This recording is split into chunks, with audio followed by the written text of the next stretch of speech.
अब हम लोग देखते हैं 2.5 समाज और प्रशासन के मध्य संबंध। मार्क्सवादी अवधारणा समाज और प्रशासन के मध्य के संबंध में मार्क्सवादी अवधारणा क्या कह रही कहती है, इस संदर्भ में हम लोग देखते हैं तो हम लोग ये पाते हैं कि नौकरशाही एवं प्रशासन पर मार्क्स से विचार उनके राजनीति एवं समाजशास्त्री विचार के अंतर्गत देखे जा सकते हैं। और यद्यपि कि नौकरशाही के संदर्भ में मैक्स वेबर ने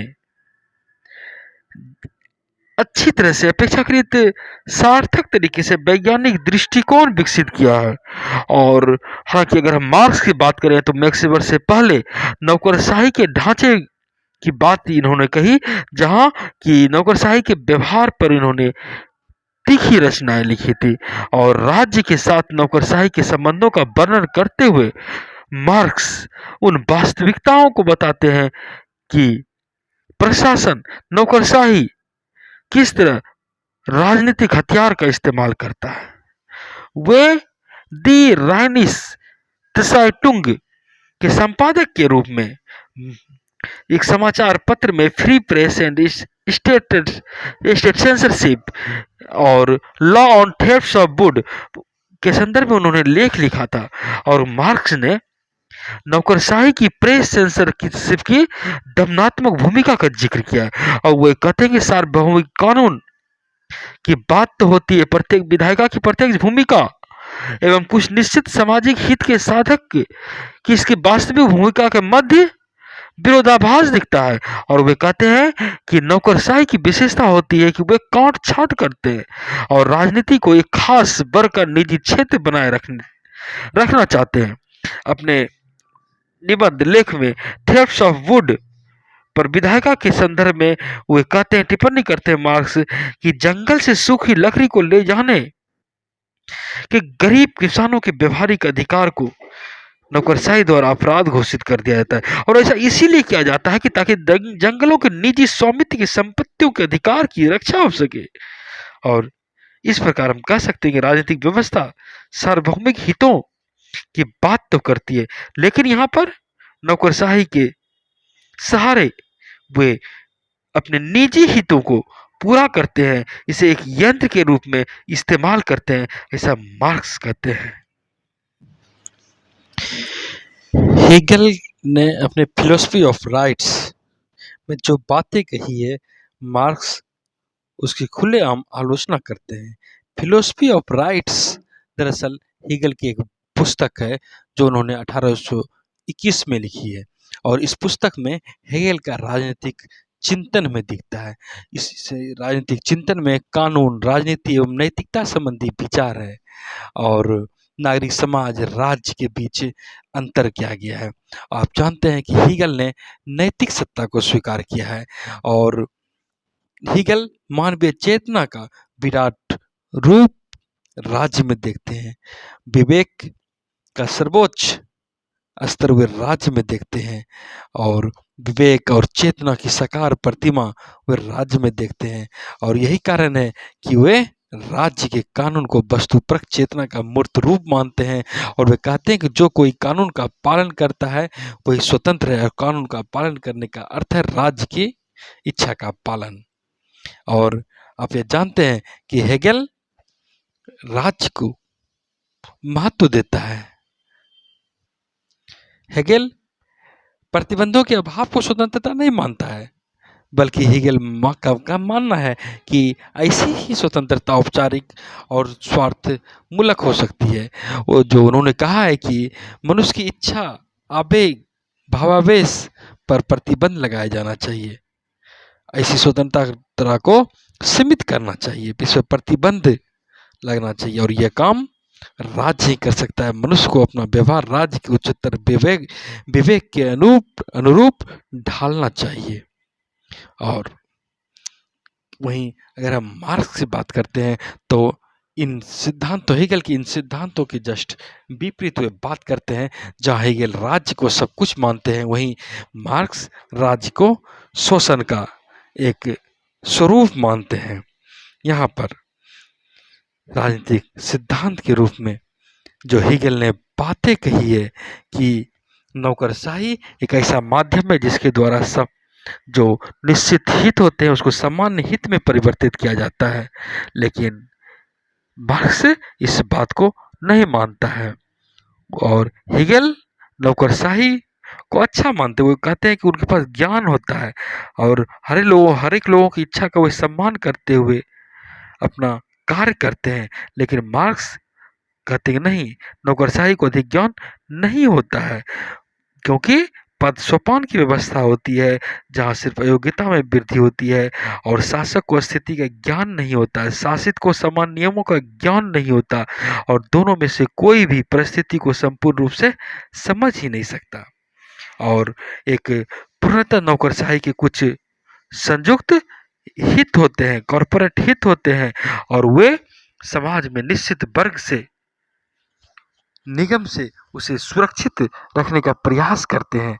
नौकरशाही के बाह्य संबंध विरोधाभासी होते हैं, व्यक्तिगत होते हैं और वे पारस्परिक रणनीतियों का निर्माण करते हैं। व्यक्तिगत व्यवसायी या प्रतिनिधि नौकरशाही गुटों के मध्य प्राधिकार के लिए संघर्ष के लिए निजी इच्छाओं की पूरी करने के लिए कुशलता से वे अपने हितों का प्रयोग करते हैं। और इस तरह अगर हम देखें तो कह सकते हैं कि नौकरशाही को नागरिक समाज के विशेषीकरण या निजीकरण के रूप में ये देखते हैं और मानते हैं कि व्यक्तिगत हितों का वाहक ये नौकरशाही होते हैं, इसमें व्यक्तिगत प्रवृत्ति होती है, ये आम पब्लिक के हित में काम नहीं करती है। नौकरशाही के संदर्भ में मार्क्स कहते हैं कि यह एक ऐसी प्रक्रिया है जो राज द्वारा शासित होता है और यह इस प्रकार की प्रवृत्ति अपनाती है कि मानो वह एक औपचारिक रूप में हो और वे स्वयं को प्रधान चेतना के रूप में समझने लगते हैं, राज्य की इच्छा के रूप में वे अपने आप को सुपीरियर समझने लगते हैं और वे समझते हैं कि वे ही विशिष्ट हित के रूप में हैं और सामान्य हित को विशेष हितों की श्रेणी में वे ही पहुंचाते हैं। मार्क्स कहते हैं कि नौकरशाही एक प्रकार के छल को ओढ़ता है और बढ़ावा देता है कि इस संदर्भ में वे नौकरशाही राज्य को अति आवश्यक मानने का हवाला देते हैं और वह उस बात को बढ़ावा देते हैं। यहाँ पर कहते हैं कि यह सब सिर्फ नौकरशाही का खेल है और नौकरशाही तो सिर्फ अगर इसके भर्ती की बात करें तो नौकरशाही कैसे भर्ती होता है, सिर्फ एक परीक्षा मात्र होती है और इस तरह तो यह तो सिर्फ एक औपचारिकता मात्र है।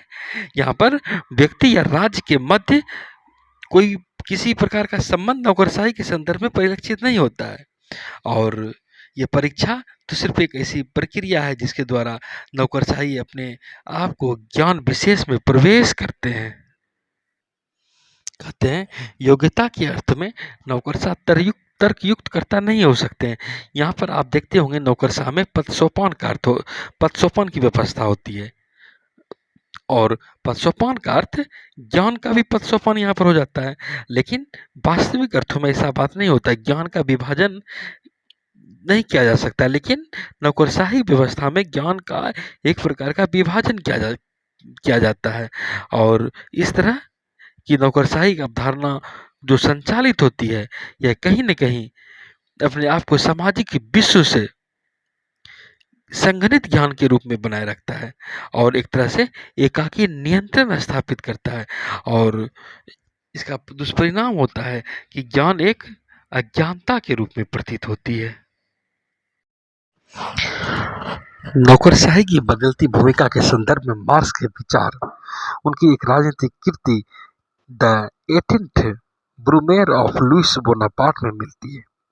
वहाँ उन्होंने फ्रांसीसी क्रांति का जिक्र किया है और वो बताते हैं किस तरह नौकरशाही ने बुर्जुआ वर्ग के वर्ग शासन को सरल बनाया। आप जानते हैं कि वहाँ बुर्जुआ वर्ग के नेतृत्व में क्रांति हुई और लुइस फिलिप ने संसदीय गणतंत्र के अंतर्गत एक प्रकार से एक वर्ग के रूप में इसे एक साधन बनाया। हालांकि बोनापार्ट द्वितीय के राज के अंतर्गत प्रत्येक स्वतंत्रता थी, लेकिन मार्क्स यहाँ पर सवाल उठाते हैं कि राज्य तो है और ऐसी बातें नहीं है कि राज्य की प्राधिकार या राज्य की शक्तियां कहीं बीच आसमान में अटकी नहीं रहती है। और बोनापार्ट ने फ्रांसीसी कृषकों की सर्वाधिक संख्या वाले वर्ग का प्रतिनिधित्व किया, लेकिन वहां पर ये बात उठाते हैं कि फ्रांस की विशाल कार्यकारी अंग एक प्रकार से प्राश्रित स्थिति के रूप में थी, और जो फ्रांस के समाज के शरीर को जाल की तरफ फंसा लेती थी और इसके सभी रोम छिद्रों को मानो बंद कर दी हो। कहते हैं, मार्क्स कहते हैं, सामंती व्यवस्था के पतन के साथ संपूर्ण राजतंत्र के दिनों में यह व्यवस्था शुरू हुई थी और कार्यकारी अंग ने ही सामंती व्यवस्था के पतन को शीघ्रगामी किया। और जब राज्य प्रभुसत्ता का प्राधिकार विशाल कृषक समूह पर निर्भर करता है तो नौकरशाही को पनपने में अधिक मदद मिलती है। कुल मिलाकर कहें तो मार्क्स का कहना है कि आंतरिक दृष्टि से समाज में नौकरशाही संबंधित होती है, लेकिन ये समाज के शक्तिशाली वर्ग से संबंधित होती है और शक्तिशाली वर्ग के ही हितों को सामान्यतः पूरी करती है ये नौकरशाही। कुल मिलाकर निष्कर्ष के रूप में हम यह कह सकते हैं कि नौकरशाही के संदर्भ में स्पष्ट रूप से मार्क्स कोई विचार नहीं देते हैं, लेकिन वे नौकरशाही की पहचान अवश्य करते हैं और वे नौकरशाही को शासक वर्ग के एक उप अंग के रूप में देखते हैं, जो कहते हैं कि शासक वर्ग जो राज्य होते हैं वे अपने मौजूदा नियम को बनाए रखने के लिए नौकरशाही के साथ काम करते हैं, नौकरशाही का सहारा लेते हैं। और वे इसके लिए 1789 ईस्वी की फ्रांसीसी क्रांति का उदाहरण देते हैं, जब उन्होंने कहा कि नौकरशाही व पूंजीपति वर्ग का जब शासन था तो नौकरशाही सत्ताधारी पूंजीपति वर्ग के ही हितों में काम करती थी। और इस तरह वे कहते हैं कि मार्क्स कहते हैं कि नौकरशाही पूंजीपति वर्ग के हित में काम करते हैं, और नौकरशाही के संदर्भ में मार्क्स यह भी कहते हुए एक बफर स्टेट के काम के रूप में काम करते हैं। बफर का अर्थ होता है दोनों, इधर और उधर, अगल बगल दोनों को वो एक बैलेंस बना के रखना और दोनों से लाभ लेने की स्थिति में होना।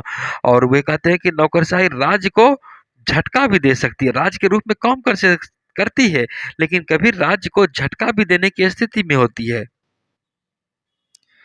क्योंकि जब परिवर्तन की बात होती है तो वहां पर वे वैज्ञानिक तरीके से अपने काम करते हैं और फिर जनता के हितों को भी वहां पर वे ध्यान रखते हैं और फिर सत्ता भी बदलती दिखती है।